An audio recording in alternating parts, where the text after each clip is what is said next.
अस्सलाम वालेकुम friends, welcome back to top smarties drama serial Habil और काबिल। बर्दाश्त कर ही नहीं पा रहा कादिर कि सोबिया जैसी आम सी लड़की ने उसे छोड़ दिया। जैसे ही हुरम मिलने आती है तो यहाँ पर उसको हारिस कहता है, अब क्यों आती हो, किस रिश्ते से आती हो इस घर में। जिस पर हुरम का जवाब था कि मैं अपने दोस्त कादिर के पास आती हूँ और तुमसे जो रिश्ता मेरा ख़त्म हो गया उस पर तो मैं अल्लाह का लाख लाख शुक्र अदा करती हूँ। यहाँ पर हारिस ने ऐसे बात की कि सोबिया तो हारिस को देखती ही रही। हारिस ने कहा कि अगर मेरी शादी सोबिया से ना भी हो सकी फिर भी तुमसे शादी नहीं करूँगा। ये बात थी कि सोबिया तो टकाटक हारिस को ही देखती रही और हारिस वहाँ से चला गया। मगर यहाँ पे सबसे ज़्यादा परेशान तो कादिर है, जिसने इसको अपने दिल पर ही ले लिया। और ऐसे पहले भी तबीयत ख़राब हो चुकी, अब भी तबीयत बहुत ही ज़्यादा ख़राब हो गई।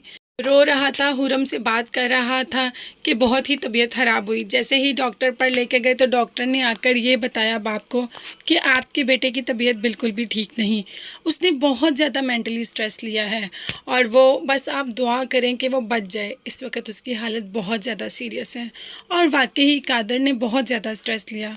वो कभी सोच भी नहीं सकता था कि उसका अपना भाई उसके साथ ऐसे करेगा। मगर भाई को तो कोई शर्म ही नहीं, अपनी मंगेतर को लेके आ गया हॉस्पिटल।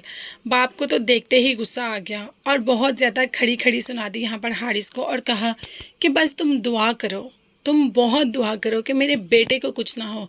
अगर मेरे बेटे को कुछ हो गया तो वल्दियत के खाने से तुम्हारा नाम तो निकाल ही दूंगा। जैसे ही घर आता है हारिस, आज तो माँ भी बरस पड़ती है हारिस पे और कहती है कि तुम्हें तुम्हें मोहब्बत करते करते मैंने कादिर को इग्नोर ही कर दिया। मैंने उसकी फीलिंग्स का एहसास करना ही छोड़ दिया, सिर्फ तुम्हें चाहती रही और आज देखो मेरा बेटा तुम्हारी वजह से किस हाल में है। इस सब की जिम्मेदार सिर्फ और सिर्फ मैं हूँ। तुम्हारी मोहब्बत में तो मुझे कुछ नज़र ही नहीं आया और तुमने क्या किया हमारे साथ। तुमने हमारे बेटे को इतनी तकलीफ दी कि वो ज़िंदगी मौत की कश्मकश में है। मुझे तुमसे ये तवक्को थी ही नहीं। हारिस को ये बातें सुनकर थोड़ी परेशानी तो हो रही थी, क्योंकि जो भी है कादिर उसका भाई है। वो ये तो कभी भी नहीं चाहता था कि कादिर ज़िंदगी और मौत की डगार पर खड़ा हो जाए। हाँ, वो कादिर को जलन ज़रूर करवाना चाहता था, लेकिन वो ऐसा कुछ नहीं चाहता था। अब तो हारिस भी दुआ कर रहा है कि कादिर को कुछ भी ना हो। और यहाँ पर सोबिया तो बहुत ज़्यादा परेशान है, क्योंकि कह दिया है उसके बाप ने कि मैं सोबिया की शादी कभी भी हारिस से नहीं करूँगा। तो क्या सोबिया वैसे ही रहेगी, ना उसको कादिर मिलेगा और ना ही उसको हारिस मिलेगा। वैसे जो लोग ऐसे करते हैं होना तो उनके साथ ऐसे ही चाहिए। हम तो यही कहते हैं कि सोबिया की शादी ना कादिर से हो और ना ही हारिस से, ताकि इसका भी गरूर टूटे। मगर ऐसा होगा नहीं।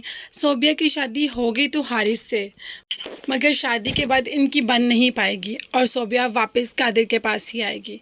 तो आप सब मुझे ज़रूर कमेंट्स में बताइएगा कि आप सबको ये ड्रामा अब कैसा लग रहा है। इसके साथ साथ मेरे चैनल को ज़रूर सब्सक्राइब कीजिएगा। अपना बहुत ज़्यादा ख्याल रखिएगा और मुझे भी दुआ में याद रखिएगा। नेक्स्ट वीडियोस तक के लिए अल्लाह हाफिज़, बाय बाय, टेक केयर।